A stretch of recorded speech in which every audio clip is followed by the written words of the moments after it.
Dokter-dokter sekalian, sampailah kita pada acara puncak, yaitu presentasi pertama yang akan disampaikan oleh Dr. Ibnu Haris Fadilah, SPTATBKL, subspesialis onkologi konsultan dengan topik limfadenopati coli. Topik yang akan saya sampaikan kali ini adalah mengenai benjolan di leher atau limfadenopati sebagai bagian dari topik besar kita mengenal lebih jauh mengenai neoplasma kepala dan leher.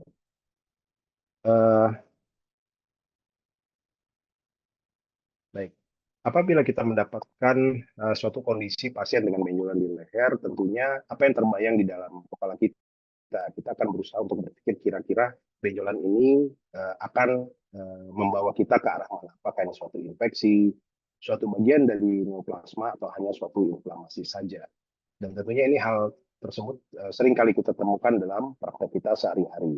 Nah, kali ini mungkin kita sedikit menjabarkan tentang bagaimana kita berhadapan dengan kasus benjolan di leher secara umum. Dan tentunya bukan hanya berkaitan dengan kelenjar getah bening, tapi juga kemungkinan benjolan lain di daerah kepala dan leher. Apabila kita mendapatkan benjolan, maka ada beberapa kemungkinan organ yang terlibat di dalam benjolan leher tersebut. Di antaranya di daerah kepala leher adalah kelenjar parotis, submandibula, sublingual, tiroid, kemudian adanya sisa ductus thiroglossus, dan kemudian adalah kelenjar getah bening itu sendiri.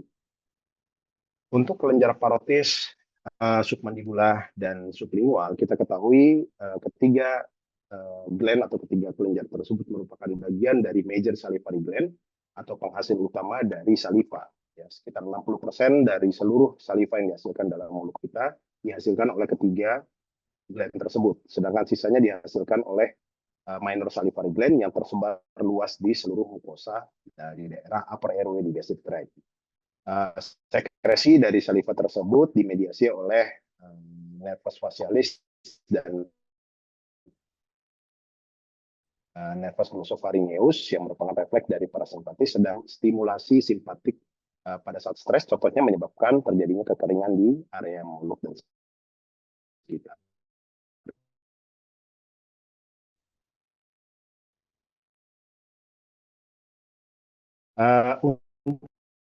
Untuk masa di daerah parotis ditemukan adalah daerah parotis itu sendiri juga tempat melimpasnya nervus 7, nervus facialis. Apabila terdapat benjolan di daerah parotis yang juga disertai dengan adanya paresis dari nervus 7, maka kita harus mencurigai adanya suatu keganasan. Kemudian yang juga menjadi catatan di sini adalah khusus untuk parotis bahwa ada kemungkinan selain ini adalah suatu keganasan atau suatu neoplasma jinak, juga ada kemungkinan suatu infeksi kelenjar getah bening saja. Maka ekstirpasi atau tindakan operasi dibukanya kelenjar parotis ini hanya diperbolehkan pada kasus yang sudah konfirm ini adalah merupakan suatu neoplasma jinak atau ganas, ya, dan bukan suatu infeksi KGB. Jadi untuk masa di parotis yang pasti harus kita bedakan adalah apakah ini suatu infeksi atau suatu proses neoplasma. Lalu kita pertimbangkan untuk melakukan tindakan lebih lanjut.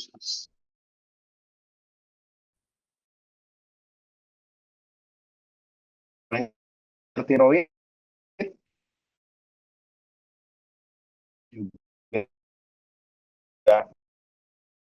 menjadi area yang seringkali ismus, di mana di balik dari tiroid itu sendiri juga terdapat kelenjar paratiroid yang berfungsi untuk menghasilkan kalsium. Kita juga mungkin sering ketemu kondisi ductus thiroglossus, ya, di mana adanya benjolan pada midline, ya, dan berikatan biasanya dengan os hyoid. Jadi untuk ductus thiroglossus ini biasanya khas dia berada pada garis tengah dan dia melekat kuat pada os hyoid, ya. Pada saat dilakukan perabaan, kita tidak menemukan adanya keluhan nyeri pada pasien, dan keluhan yang justru lebih sering adalah gangguan pada saat menelan. Dan biasanya pasien ketika menjulurkan lidah ke depan, biasanya massa ikut bergerak ke atas dan ke bawah, ya, ikut bergeser. Karena kita tahu bahwa os hyoid adalah tempat meletaknya juga dari otot-otot lidah. Nah, ductus thiroglossus ini juga sebetulnya berasal dari foramen cecum yang tidak menutup, ya, pada masa embrional, dapat tumbuh sepanjang thyroglossal tract. kita tahu bahwa thyroglosal tract merupakan jalur yang dilalui oleh tiroid pada saat masa gestasi ya, untuk turun sampai ke daerah yang semestinya. Namun demikian, terkadang trek atau jalur yang dilewatinya itu tidak menutup sempurna. Nah, disinilah biasanya terjadi suatu ductus thyroglossus. Dan yang paling tersering memang di antara sepanjang trek tersebut adalah di daerah yang paling dekat atau melekat dengan os hyoid.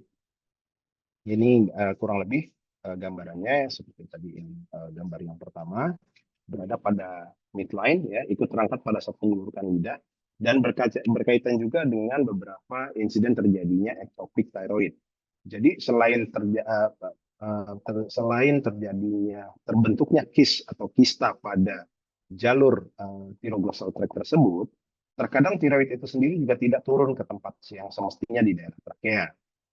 Beberapa kasus kita pernah dapatkan adanya tiroid yang masih berada pada pangkal lidah, ya kita sebut sebagai lingual tiroid. Dan pada kondisi yang semacam itu biasanya kita masih bisa mempertahankan tiroid yang masih bisa kita butuhkan. Biasanya kita lakukan pengangkatan tiroid dan kita tanam di daerah musculus sternocleidomastoid. Kemudian tempat munculnya benjolan di daerah leher lain pada sistem limfatik tentunya. Nah, sistem limfatik ini sebetulnya adalah bertanggung jawab dalam mengembalikan cairan dari seluruh tubuh, seluruh jaringan yang ada di seluruh tubuh kita menuju darah dan melindungi tubuh kita dari material asing. Yang termasuk di dalam sistem limfoid atau limfatik sistem, yaitu cairan limfnya itu sendiri, pembuluh limfatik dan jaringan limfatik atau kelenjar getah bening yang sering kita ketahui sebagai kelenjar getah bening, limpa dan timus. Nah, ini adalah pembuluh darah limfatik, pembuluh limfatik dimulai dari ujung kapiler limfatik yang sangat permeabel dan mengumpulkan cairan serta protein dari seluruh jaringan menuju pembuluh limfatik yang lebih besar. Bagaimana pembuluh limfatik ini dapat bergerak secara alami atau bersirkulasi dengan alami? Tentunya memanfaatkan adanya skeletal pump atau pompa dari dari otot di seluruh tubuh kita, dan mencegah juga terjadinya aliran balik atau feedback dari pembuluh limfatik tungkai menuju yang lebih tinggi. Untuk daerah toraks, respiratory pump pada saat kita melakukan inspirasi dan ekspirasi, ini juga merupakan salah satu pompa yang dapat memompa jaringan limfatik ke tempat yang lebih tinggi. Cairan limfatik itu sendiri akan kembali ke darah sebagai bagian dari plasma. Nah, kalau kita telah lebih jauh lagi jaringan limfatik, yaitu di antara tonsil dan bile, maka kita akan dapatkan gambaran yang seperti mesh-like connective tissue, di mana pada jaringan-jaringan limfatik tersebut didapatkan daerah yang kaya akan limfosit. Kemudian jaringan tersebut sebetulnya berasal dari bone marrow yang bermigrasi menuju limfnode. Limfosit menjadi aktif dan berproliferasi sebagai respon terhadap adanya infeksi di jaringan setempat. Nah, ini adalah proses metastasis pada KGB, di mana biasanya sel tumor atau sel kanker akan menginduksi terjadinya limfangiogenesis, di mana pertumbuhan kelenjar limfatik menuju sel tumor tersebut, dan kemudian terjadi invasi dari sel tumor ke dalam sistem limfatik. Pertumbuhan atau mikrometastasis dari sel kanker tersebut akan mulai pada daerah sinus di dalam kelenjar KGB, kelenjar getah bening tersebut. Kemudian mulai terjadi pembengkakan lymph node dan perubahan struktur dari pembuluh darah yang ada di dalamnya. Setelah terus berkembang dan merubah struktur di dalam lymph node, pada akhirnya akan terjadi perluasan ekstrakapsular dan pembentukan nekrotik area. Kalau kita perhatikan kembali dari apa yang terjadi pada kelenjar getah bening yang disebabkan oleh sel kanker, maka kita bisa lihat bahwa sebetulnya kelenjar getah bening itu adalah salah satu dari sistem di badan kita untuk mencegah terjadinya perluasan yang lebih jauh. Jadi bagaimana caranya membatasinya adalah dengan mengeliminir perluasan lebih lanjut di dalam kelenjar getah bening itu sendiri. Sampai dalam kondisi tertentu, batas tertentu tidak lagi sanggup menampung dan dia mulai pecah. Nah, implikasi klinis atau gejala klinis yang dapat kita temukan adalah bentuk dari kelenjar getah bening yang tidak lagi berbatas tegas atau yang sudah mulai terjadinya perlekatan dengan jaringan sekitarnya. Jadi di sini mungkin kita bisa rasakan pada pemeriksaan klinis apabila kelenjar getah bening itu sendiri sudah mulai mengalami perlengketan dengan jaringan sekitarnya, maka bisa diperkirakan bahwa sel-sel kanker tersebut sudah keluar dari kapsul. Dan tentunya ini menjadi suatu kondisi keuntungan tersendiri bagi badan kita untuk tidak mempercepat perluasan. Sehingga ini juga menjadi dasar bahwa mengapa kita sangat menyarankan menghindari dilakukannya insisional biopsi pada kelenjar getah bening atau insisi sebagian, karena dapat memecah atau memperluas kemungkinan atau mempercepat terjadinya metastasis ke tempat yang lebih jauh. Bagaimana hubungan antara keganasan daerah kepala leher dengan adanya benjolan di leher? Ternyata sangat berkaitan. Bahkan dikatakan bahwa apabila suatu keganasan daerah kepala leher sudah muncul adanya benjolan atau keterlibatan dari kelenjar getah bening, maka bisa dikatakan bahwa terjadi penurunan 5-year survival rate sehingga mencapai 50%. Nah, tentunya untuk hal tersebut kita sebagai ahli THT sangat diharapkan menjadikan pemeriksaan leher atau kelenjar getah bening ini menjadi bagian dari pemeriksaan THT sehari-hari. Jadi jangan sampai kita hanya melihat telinga, hidung, tenggorok tanpa memeriksa kelenjar getah bening. Pada beberapa kondisi kita temukan bahwa penemuan benjolan tersebut yang kita dapatkan di daerah leher, baik apakah itu di daerah tiroid dan benjolan di area yang lain, seringkali pasien sendiri tidak menyadari bahwa dirinya memiliki benjolan. Baru setelah kita melihat atau memeriksa, pasien dapat baru mengetahui bahwa dia memiliki benjolan di tempat tertentu. Bagaimana kita untuk mempermudah mengetahui lokasi dari kelenjar getah bening? Ini adalah pembagian area dari leher. Yang pertama adalah diperkenalkan oleh Memorial Sloan Kettering Cancer Center, ya, di mana leher terbagi menjadi 6 area. Area 1 itu dibatasi oleh musculus digastricus belli anterior dan posterior, ya, di bawah subfrontal. Kemudian area 2 adalah di sepertiga, kalau kita tarik garis secara lurus adalah sepertiga dari musculus sternocleido, ya, sejajarnya, ya, itu daerah jugular bagian atas, atau batas bawahnya berbatasan dengan regio 2 itu adalah setinggi os hyoid.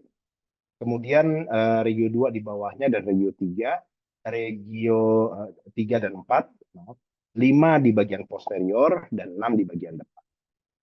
Nah, kemudian oleh American Academy of Otolaryngology Head and Neck Surgery dikembangkan kembali untuk mempermudah, di mana regio 1 dibagi menjadi 1A dan 1B, kemudian regio 2 dibagi menjadi regio 2A dan 2B, juga regio 5 jadi regio 5A dan 5B. Untuk regio 3, 4, dan 6 masih tetap sama dengan yang sebelumnya. Nah, drainase limfatik ini sendiri sebetulnya dapat diketahui dan dipetakan dengan baik. Artinya kita dapat melihat kira-kira kelenjar getah bening mana yang berkaitan dengan area kepala dan leher.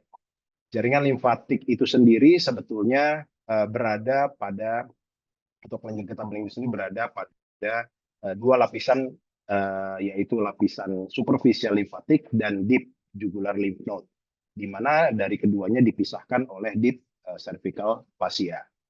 Ini adalah untuk daerah preaurikular, ya, pada kelenjar getah bening preaurikular bertanggung jawab untuk daerah kepala, yang forehead bagian atas, dan daerah kulit bagian wajah juga. Nah, kalau kita perhatikan di daerah preaurikular ini, sebetulnya kelenjar getah bening ada yang terdapat di periparotis atau intraparotis.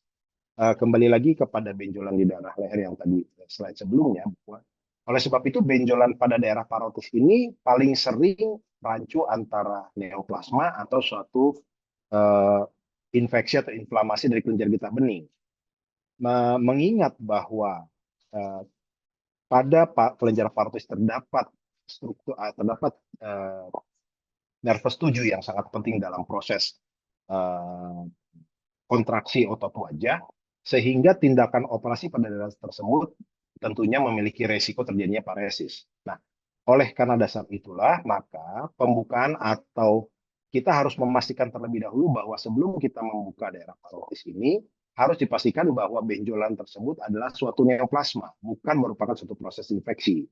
Di beberapa literatur itu sangat diharamkan untuk membuka hanya disebabkan oleh karena infeksi saja. Jadi kalau memang sudah dipastikan bahwa itu ada suatu neoplasma dengan pemeriksaan penunjang, baru disarankan dilakukan eksplorasi ekstirpasi. Nah, untuk daerah-daerah di daerah submental, ini juga masih berkaitan dengan daerah mukosa dari upper aerodigestive tract. Sedangkan untuk daerah-daerah yang lebih jauh ya di daerah deep jugular lymph node itu berkaitan dengan daerah supraklavikular melekat pada daerah IJV dan daerah post aurikular ya. Daerah post aurikular ini bertanggung jawab untuk mengcover daerah scalp atau daerah kepala. Seringkali pasien datang dengan benjolan di daerah retroaurikular dan sering dikeluhkan datang ke dokter THT. Nah, ini rangkuman dari beberapa slide tadi sebelumnya bahwa ini adalah lokasi-lokasi yang mungkin berkaitan dengan benjolan leher dan berkaitan dengan origin dari adanya perluasan dari CA. Di mana untuk daerah submental kita ketahui itu mungkin berasal dari lower lip ya, dasar mulut. Kemudian juga submandibula itu juga merupakan perluasan mungkin dari keganasan di daerah wajah, sinus paranasal, oral cavity dan submandibular itu sendiri. Tiroid ya, benjolan pada daerah maaf untuk daerah lateral ya, pada regio 3 itu biasanya merupakan perluasan dari keganasan daerah tiroid, sedangkan regio 4 atau yang cukup ke bawah ya, sternocleido di bagian yang bawah umumnya berasal dari perluasan organ di bawahnya, di bawah klavikula. Jadi umumnya daerah kepala leher itu adalah bukan di daerah supraklavikular. Sedangkan benjolan daerah supraklavikular umumnya berasal dari daerah yang lebih ke bawah, yaitu pada daerah paru atau daerah yang lebih ke bawah lagi, esofagus dan lain-lain. Untuk daerah regio 2, ya, regio 2 dari kelenjar getah bening ini biasanya merupakan perluasan dari massa di daerah cavity, orofaring, nasofaring. Dan nasofaring selain pada regio 2 juga dapat muncul di daerah regio 5. Ya, nasofaring juga dapat muncul di daerah tersebut. Ini dapat mungkin menjadi pegangan bagi kita apabila benjolan-benjolan tersebut muncul pada daerah tersebut, maka kita dapat mencari site of origin dari satu CA di daerah kepala dan leher. Lalu bagaimana kita dalam menegakkan diagnosis adanya benjolan leher setelah tadi ya, yang disampaikan di beberapa slide sebelumnya, gambar-gambarnya mungkin kita ketemu di klinis. Ada beberapa kategori dalam atau beberapa guidance yang mungkin bisa kita jadikan pegangan dalam melakukan mendiagnosis benjolan leher. Kalau berdasarkan kategori, diagnosis banding dari benjolan leher ini dapat dibagi menjadi 3, yaitu inflamasi, suatu inflamasi, adanya kemungkinan suatu neoplasma, dan adanya kemungkinan kongenital. Sedangkan terdapat juga 2 hal penting yang menjadi bahan pertimbangan kita dalam mendekatkan diagnosis banding adalah usia pasien dan lokasi benjolan leher itu sendiri. Nah, kalau kita lihat usia, maka usia dapat dibagi menjadi 3, yaitu anak-anak, yaitu di bawah usia 15 tahun, kemudian dewasa muda di antara 16 hingga 40 tahun, dan dewasa akhir di atas 40 tahun. Karakteristik benjolan itu sendiri, untuk anak-anak di bawah usia 15 tahun, yang paling sering terjadi umumnya adalah merupakan inflamasi. Jadi benjolan leher untuk anak, kalau kita bertemu dengan pasien dengan anak usia di bawah 15 tahun, maka yang menjadi kecurigaan di kepala kita terlebih dahulu yang pertama adalah suatu kemungkinan ada suatu proses inflamasi, yang kemudian diikuti juga oleh suatu kelainan kongenital, baru kita melihat adakah kemungkinan neoplasma. Jadi neoplasma itu justru terakhir. Dan hal tersebut berbanding terbalik pada pasien-pasien usia di atas 40 tahun. Jadi kalau ada pasien di atas usia 40 tahun datang dengan benjolan leher, suspected kita atau kecurigaan kita pertama kali justru adalah suatu proses neoplasma. Karena memang paling sering terdapat pada usia di atas 40 tahun. Benjolan leher di usia 40 tahun ke atas umumnya berkaitan dengan suatu neoplasma. Diikuti oleh kemudian kasus inflamasi dan kecil kemungkinan ini benjolan tersebut merupakan bagian dari malformasi kongenital. Secara umum, diagnosis benjolan leher ini yang berkaitan dengan keganasan seperti yang tadi disampaikan, hanya sekitar 10% sebetulnya dari kasus benjolan leher yang lain. Jadi sisanya mungkin sebetulnya lebih kepada inflamasi ya atau kelainan kongenital. Sebagian besar pembesaran kelenjar getah bening ini sendiri paling sering terjadi keterlibatan kelenjar getah bening yang sering terlibat adalah regio 2 dan 3. Sedangkan untuk kasus limfoma itu biasa melibatkan regio 2 dan 5. Ya. Nah, kemudian metastasis yang bukan limfoma dan bukan berasal dari leher biasa melibatkan daerah 4 dan 5.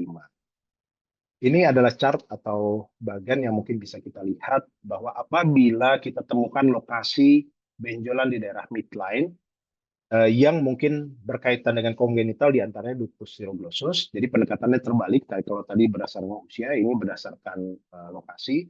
Midline umumnya kita akan mendapatkan ductus thiroglossus, ya, plunging ranula dan atopic thyroid. Kemudian untuk inflamasi juga pada midline kemungkinan adalah adenitis. Untuk neoplastik biasanya di daerah midline itu adalah tiroid ya. Kemudian kalau kita lihat anterior triangle itu adalah bagian depan dari sternocleido ya. Umumnya adalah kalau dia kongenital itu merupakan suatu brachial cleft.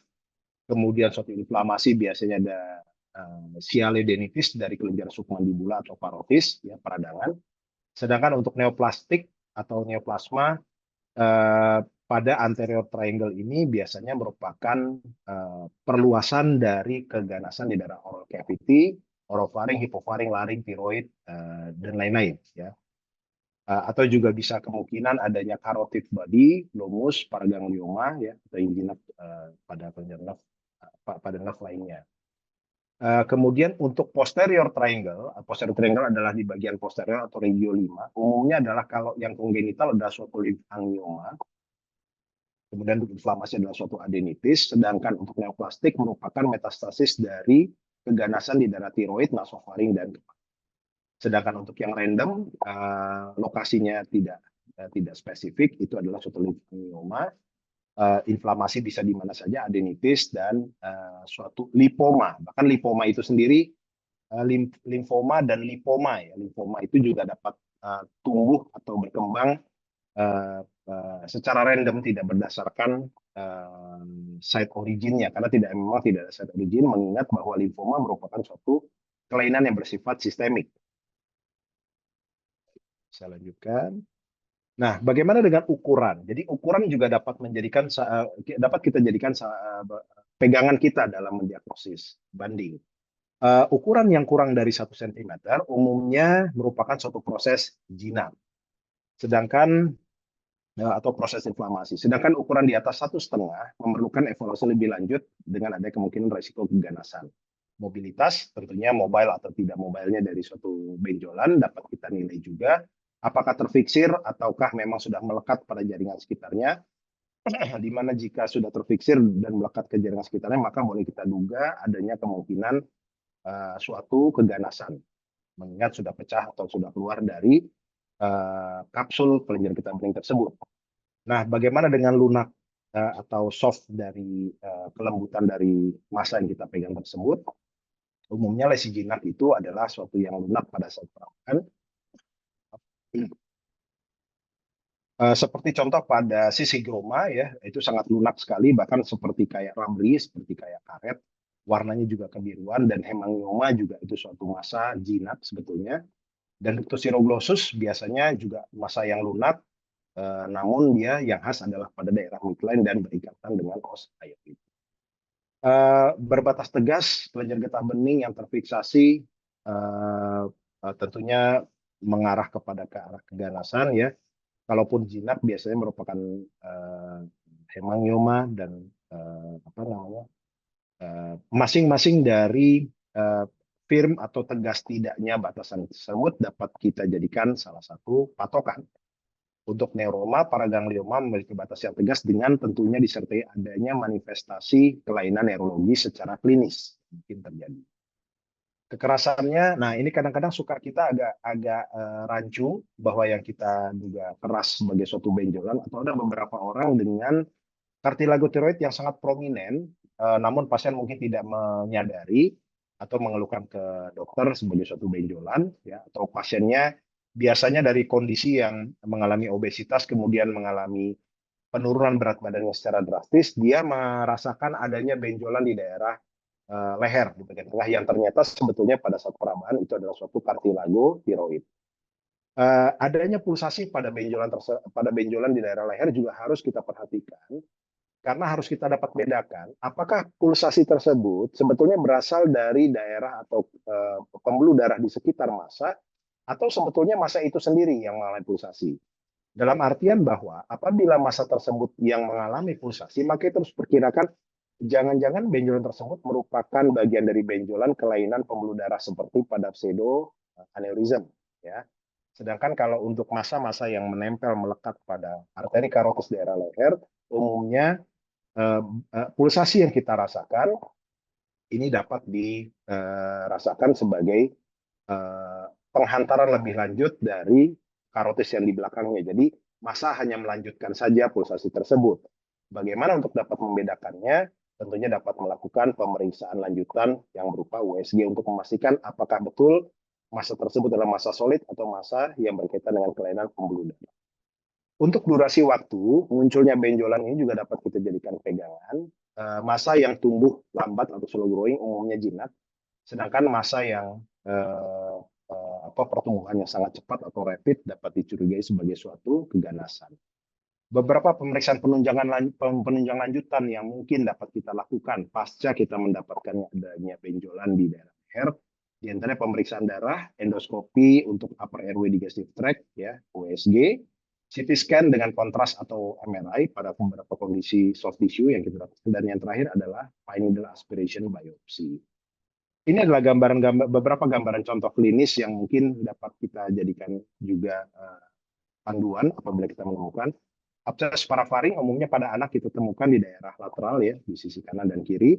Sedangkan pada dewasa kita sering dapatkan angina ludovisi atau submental abses, ya. Submental abses ini terbagi dua, bisa di atas dari musculus mylohyoid atau di bawah.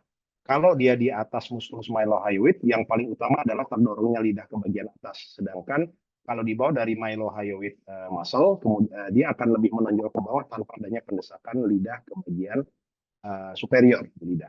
Ini adalah benjolan di leher pada di daerah retroaurikular yang berasal juga dari telinga, ya, basal abscess. Kita ketahui basal abscess ini adalah abses yang meluas dari telinga bahkan hingga ke musculus sternocleidomastoid. Nah, berikutnya ini adalah gambaran dari kista submandibula. Jadi benjolan daerahnya kalau kita perhatikan bisa jadi lokasinya mirip atau serupa dengan inflamasi atau abses parafaring tadi. Hanya bedanya ini adalah pada dewasa, di mana kita ketahui pada dewasa inflamasi tidak menjadi poin pertama, tetapi justru pada anak biasanya yang lebih sering. Dan ini memang merupakan kelanjutan atau perluasan dari kista yang berasal dari kelenjar submandibula. Tentunya submandibula sendiri tidak berada daerah parafaring, tetapi lebih ke daerah submental bagian ya 1B. Tetapi ketika kista itu sudah meluas sangat luas, maka lokasinya menjadi rancu, tidak lagi spesifik pada daerah submandibula. Namun kita dapat melihat nanti dari pemeriksaan lanjutan CT scan ataupun MRI.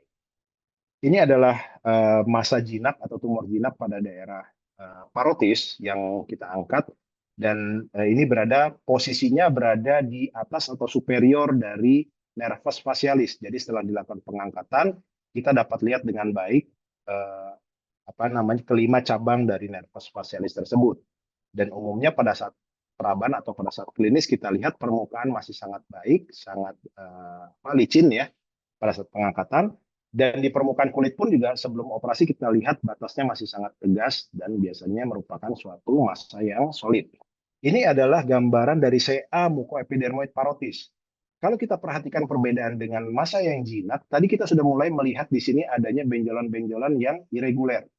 Jadi permukaannya tidak lagi rata, namun sudah mulai ada benjolan-benjolan yang irreguler. Dan kalau kita lihat warna dari kulit itu sendiri sudah mulai terjadi perubahan warna atau suatu proses nekrotik ya. Nah, ini kita lakukan pengangkatan, kemudian hasilnya adalah epidermoid dengan derajat keganasan yang tinggi, dan kita lakukan penyinaran pasca dilakukannya pengangkatan. Nah, ini gambaran yang khas dari kanker nasofaring, ya kita sudah tahu. Namun ini sudah dalam bentuk yang cukup besar sehingga tidak lagi spesifik pada area 2B. Kita ketahui bahwa benjolan pada daerah leher di daerah 2B spesifik untuk kanker nasofaring, namun dalam kondisi ini sudah sangat terlalu besar. Nah, ini adalah juga ductus siroglossus ya, kalau kita lihat pada midline dan melekat pada os hyoid. Tindakan yang kita lakukan adalah melakukan operasi sistrang, di mana pengangkatan ductus tersebut, kisah tersebut diikuti dengan pengangkatan dari os hyoid. Ya. Nah, ini adalah satu juga kondisi yang cukup menarik pada seorang anak ya, dengan adanya benjolan di daerah submental yang tadinya kita kira merupakan bagian dari ductus siroglossus, namun ternyata setelah kita periksa lebih lanjut, pasien ini massa tersebut meluas sampai ke bawah lidah, bahkan mendorong lidah jauh ke atas. Ini adalah giant ranula atau plunging ranula yang meluas bahkan sampai membentuk seperti dumbbell ya. Dia menembus di mylohyoid. Jadi sebagian dia masuk ke mendorong lidah ke bagian atas dan sebagian lagi mendorong ke daerah submental bagian bawah. Nah, ini adalah gambaran klinis dari sea tiroid. Kalau kita lihat sea tiroid di sini, sebetulnya tiroid itu sendiri harusnya berada di tengah, tapi ini sudah mulai ke samping melibatkan penyergatan bening. Bentuk yang seperti ini, maka kita harus curiga bahwa ini bukan suatu massa jinak dari tiroid, tapi sudah merupakan suatu keganasan.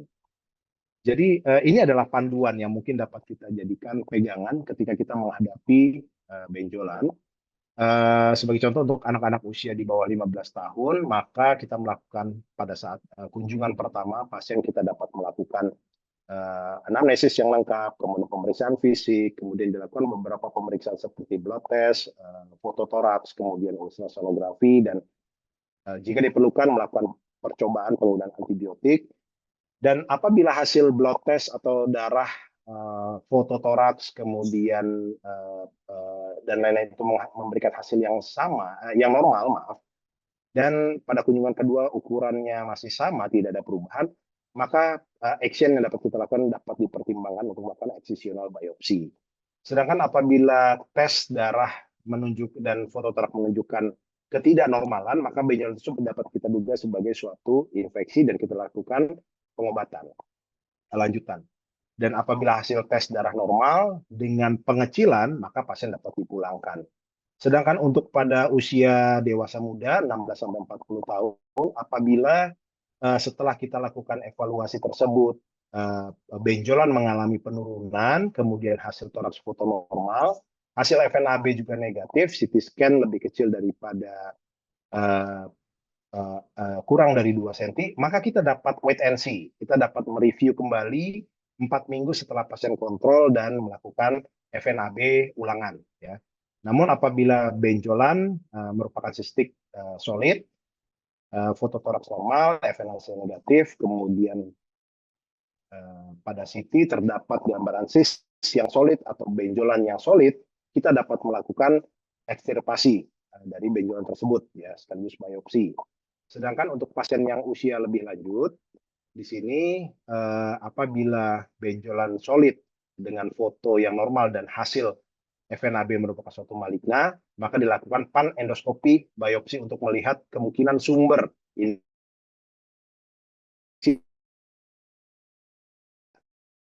upper digestive tract. Dan apabila benjolan tersebut adanya abnormalitas dan mungkin merupakan hasil CT menunjukkan adanya solid metastasis, maka kita merujuk ke onkologis atau ke dokter di bidang onkologi. Take home message yang dapat kita mungkin ingat atau kita bawa dalam sehari-hari, bahwa dalam melakukan pemeriksaan THT tentunya kita juga harus melakukan pemeriksaan kelenjar getah bening. Nah, ini seringkali kita lupa bahwa kita THT merupakan THT bedah kepala leher, dan ini kita hanya memeriksa telinga, hidung, tenggorok tanpa memperhatikan. Kadang-kadang kita bertemu dengan benjolan leher yang bahkan tidak disadari oleh pasien itu sendiri. Memahami struktur anatomi merupakan bagian penting. Kemudian juga memahami karakteristik dari benjolan masing-masing yang mungkin muncul di poliklinik kita sehari-hari, dan tentunya jangan lupa bahwa kita sangat menghindari, menyarankan tidak melakukan insisional biopsi. Ya, tentunya itu merupakan suatu hal yang tidak layak kita lakukan karena justru dapat mempercepat terjadinya perluasan metastasis ke daerah yang lebih luas. Ini mungkin beberapa site yang dapat dijadikan rujukan atau teman-teman sekalian untuk mencari informasi tentang keganasan kepala leher dari kelompok studi onkologi bedah kepala leher. Saya ucapkan terima kasih atas perhatian Profesor, Dokter, Guru, dan rekan sejawat sekalian. Mohon maaf apabila ada kesalahan, semoga bermanfaat. Billahi taufiq wal hidayah. Assalamualaikum warahmatullahi wabarakatuh. Berikutnya kita buka sesi tanya jawab kepada dokter-dokter yang memiliki pertanyaan atau ingin sharing pengalaman, boleh di-share di kolom chat. Ada pertanyaan dari sejawat, Dok. Jadi misalkan kita ingin memastikan benjolan di parotis apakah suatu inflamasi atau neoplasma, sementara di rumah sakit tersebut tidak bisa melakukan FNAB. Apakah cukup dengan USG, Dok? Demikian, Dokter Ibnu. Terima kasih. Ya, terima kasih Dokter Melda. Terima kasih atas pertanyaannya. Jadi memang yang menjadi catatan penting adalah apabila ada benjolan pada daerah parotis, maka perlu kita dapat harus memastikan terlebih dahulu sebelum kita melakukan tindakan ekstirpasi atau pembukaan dari parotis, mengekspos parotis, harus dipastikan ini adalah merupakan suatu neoplasma, masa neoplasma atau bukan, atau hanya merupakan suatu peradangan saja. Diagnosis pasti atau bukan diagnosis pasti suatu keganasan tentunya atau neoplasma tentunya yang melakukan biopsi. Namun sepertinya pada benjolan di daerah parotis ini tidak disarankan open biopsi atau melakukan tindakan tanpa diketahui terlebih dahulu masa tersebut merupakan suatu infeksi saja atau merupakan neoplasma. Itu yang membedakan mungkin dengan benjolan lain. Sehingga apabila tidak memungkinkan dilakukannya, tentunya dalam hal ini adalah FNAB yang dapat menjadi pemastian praoperasi. Kita dapat menjadikan pegangan sebelum kita melakukan open biopsi atau mengangkat ekstirpasi tersebut. Namun apabila FNAB tidak dapat dilakukan, tentunya kita harus memperkuat kembali dari histori atau riwayat. Pada kasus-kasus inflamasi atau pada kasus-kasus infeksi yang melibatkan kelenjar getah bening, tentunya pasien ada riwayat rasa nyeri yang kemudian juga mengalami proses inflamasi di daerah sekitarnya, hiperemis, tanda-tanda peradangan pada umumnya, Dok. Dan tentunya juga kita bisa melihat tadi progresivitas. Kalau kita berbicara mengenai neoplasma, tentunya yang kita hadapi adalah suatu proses penambahan populasi sel. Jadi kalau populasi selnya bertambah, tentunya ini akan terus-menerus terjadi suatu progres pembesaran. Sedangkan proses inflamasi atau infeksi tentunya ini merupakan suatu proses yang bersifat sementara. Memang ada beberapa kondisi di mana pada proses infeksi yang kronik, maka terjadi suatu proses sikatrik pada lymph node tersebut, sehingga seringkali pembesaran kelenjar getah bening yang diakibatkan oleh suatu proses peradangan di awalnya kemudian tidak menghilang 100%. Dia menetap karena sudah berubah menjadi suatu proses sikatrik. Namun tentunya kembali lagi bahwa histori dapat kita memperkuat analisis dengan histori yang lengkap, dan tentunya tidak adanya progresivitas juga menunjukkan bahwa itu adalah bukan merupakan suatu proses neoplasma. Mungkin itu, Dok, beberapa tips yang bisa dilakukan, Dok. Terima kasih, Dok. Kata demikianlah rangkaian acara webinar TGIF sesi ketiga pada malam hari ini. Saya Rimelda Aquina sebagai pembawa acara dan seluruh panitia mengucapkan terima kasih banyak atas partisipasi dokter-dokter semua, guru-guru sekalian, Prof, dan juga senior, serta sejawat semuanya. Dan kami mohon maaf apabila ada hal-hal yang kurang berkenan.